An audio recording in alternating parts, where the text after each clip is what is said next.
Hello बच्चों, आज हम लोग शुरू करेंगे क्लास 10 का एक बहुत इंपॉर्टेंट टॉपिक जिसका नाम है लीनियर इक्वेशन यानी रैखिक समीकरण। दो चर वाले रैखिक समीकरण में वर्ज गुणन विधि। यह इसको इंग्लिश में हम लोग क्रॉस मल्टीप्लिकेशन मेथड भी कहते हैं। तो लोग सीखने का प्रयास करो, ठीक है।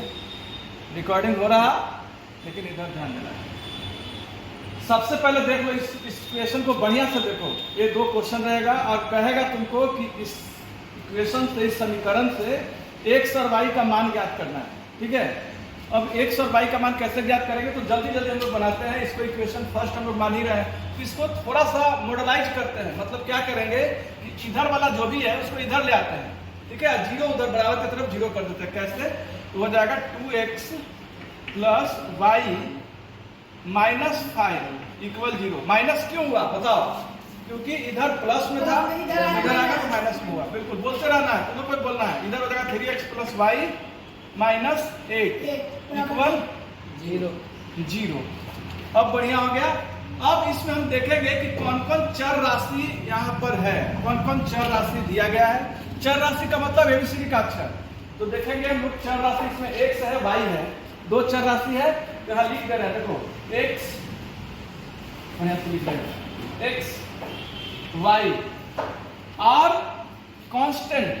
कांस्टेंट का मतलब होता है 1 2 3 4। 1 2 3 4 नहीं लिखेंगे, बल्कि सीधे सीधा को लिख लेते हैं 1। इतना क्लियर हो गया? समझ में आया? क्या किया सबसे पहले, इसमें कौन कौन चर राशि है उसको लिख दिए। चर राशि के बाद हम लोग 1 लिख दिए। 1 सब में लिखाएगा, है ना। 1 सभी क्वेश्चंस में लिखाएंगे। अब तुमको एक बात याद रखना है, एक संख्या याद रखना है। अगर इसको बढ़िया से समझना है तो उस संख्या है 23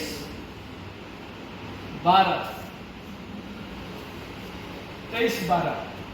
अगर 23 12 के मतलब अगर समझ में आ गया तो समझिए कि खूब बढ़िया से बनेगा, नहीं तो फिर नहीं बनेगा। 23 12 एक संख्या ट्रिक है। 23 12 जब आप परीक्षा में इसको बनाने जाइएगा, जब एग्जाम हॉल में जाइएगा, तो इसको लिखने की जरूरत नहीं है, लेकिन मन में रखना है 23 12। 23 मतलब क्या? दो मतलब क्या हुआ? दो मतलब दूसरा पद, ठीक है। और 3 मतलब क्या हुआ? तीसरा पद, ये वाला पद, ठीक है। तो मेरा उसी तरह एक और दो, इसको बनाने के बाद इधर ही रखना। तो हम लोग x y तो यहाँ पर लिखे ही, यहाँ पर ध्यान देना है। x y लिख लिए, 1 लिख लिया। अब इसके बाद हम क्या कहते हैं, एक संख्या है 23 12। 23 12 लिख देना है। 2 का मतलब क्या हुआ? दूसरा पद। 3 का मतलब क्या हुआ? दूसरा पद। और 1 का मतलब क्या हुआ? पहला पद। और फिर 2 का मतलब दूसरा पद। अब क्या करेंगे, सबको सामने सामने दूसरा पद, यानी पहले 2 है तो दूसरा पद, दोनों में क्या क्या है? पहले में 1 है। इसका कोएफिशिएंट लिखेंगे, इसके बगल में जो संख्या को लिखेंगे, ना कि y को लिखेंगे। दूसरा टर्म मतलब होता है कि दूसरा टर्म, और इसका संख्या क्या है इसमें? 1, तो यहाँ लिख दिए 1। नीचे क्या है? 2, यहाँ लिख दिए 2। ये हो गया क्लियर? बहुत आसानी से बनेगा। और जिसको एबीसीडी क्या बोलते हैं, लीनियर इक्वेशन रैखिक समीकरण जो है दिक्कत है, उसको इस विधि से बना सकते हैं। हम लोग कई सारे मेथड को सीख चुके हैं। ग्राफ मेथड भी हम लोग पढ़े हैं। एक हो गया क्रॉस मल्टीप्लिकेशन मेथड, जिसका नाम है वर्ज गुणन विधि। और उसके साथ साथ हम लोग का एक और था, हम लोग पढ़े थे प्रतिस्थापन विधि भी पढ़े थे। तो सब विधि को हम लोग रिपीट भी करेंगे, लेकिन इसको तीसरा टर्म लिखा जल्दी क्या है? -5 -8। यहाँ लिख दे रहा है सामने सामने, -5 -8। चलो पहला क्रम है 2 और 3, 2 और 3। अब फिर दूसरा पद, यही वाला 1 और 2 हो गया। अब इसको क्या कर सकते हो? मिटा भी सकते हो, क्योंकि बोर्ड पे परीक्षा में इसको लिखिएगा तो नंबर तो नहीं काटेगा, लेकिन बेचारा चकरा जाएगा कि क्या लिखा है। लेकिन 23 12 एक नंबर है, उस नंबर से हम लोग जल्दी जल्दी इसको सेट कर लिए। नहीं तो इसका बहुत बड़ा फॉर्मूला याद रखना, ठीक है। फॉर्मूला याद करिएगा तो फिर चक्कर में पड़ जाइएगा, आपका x और y का मान नहीं निकल सकता। लेकिन इसलिए हम एक छोटा सा नंबर दे दिए 23 12। अब क्या करना है? तीर चलाना है ऊपर से नीचे की सब में। देख कितना अच्छा है, सबका एक दो तीर चला दिया, ठीक है। आइए अब सब का ऊपर पर लिखते हैं। x है तो पहले लिखे x बटा, ठीक है, 1 में गुना कर देंगे -8 से, -8 से, किसमें 1 में, यहां कर देते हैं 1 और फिर ब्रैकेट में -8। चलिए हो गया, इतना हो गया, समझना है। अब y लिख देते हैं, y लिख देते हैं, उसका ही बटा दे देते हैं, फिर 1 लिख देते हैं, उसका ही बटा दे देते हैं। x y 1 ये था ना, x y 1 ये था ना, अच्छा ये वाला 1 नहीं। अब चलिए आगे बढ़ते हैं, इसका तो हो गया। अब चलते हैं इसका एरो जो दिए हैं, -5 में गुना कर देंगे 3 से, और इसमें कर देंगे 2 में 2 से। हो गया, कितना क्लियर हो गया। अब बीच में लिखेंगे माइनस, अब ऊपर से नीचे क्रॉस, इसका मतलब ही है, बैच का मतलब हुआ तिरछा क्रॉस।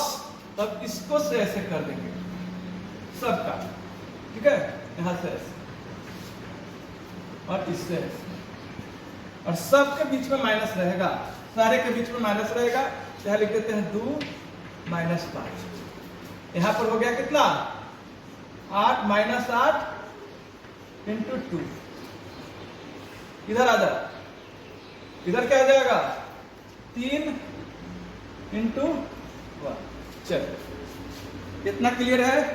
अब और बीच में सारा का बराबर रहेगा, ये बराबर रहेगा, ठीक है, एक दूसरे के बराबर। अब x है तो x लिखते हैं, नीचे हल करते चलो तो -8 हो जाएगा, -5 दूनी 10, प्लस में 10 हो जाएगा। कैसे हुआ 10, तो माइनस है तो माइनस से याद रखो, अब 5 दूनी 10, माइनस में 10 और ये वाला -10, तो माइनस माइनस प्लस बराबर y बटा, ये कितना था, 5 में 3 था ना, कितना था जी बताओ, 5 y में कितना है 3, 5 में 3 है ना, देखो 15 हो गया ना। Yes sir. फिर ये कितना हो गया, 8 16 -16 यानी +16 हो गया। चलिए ये कितना हो गया, अब करते हैं 1 बटा 2 दूनी 4 -3 हो गया। अब चलिए यहाँ पर तो x है तो x बटा 10 में से 8 गया 2 बराबर y बटा 16 में से 15 गया 1 बराबर 1 बटा 1, 3 गो आ गया।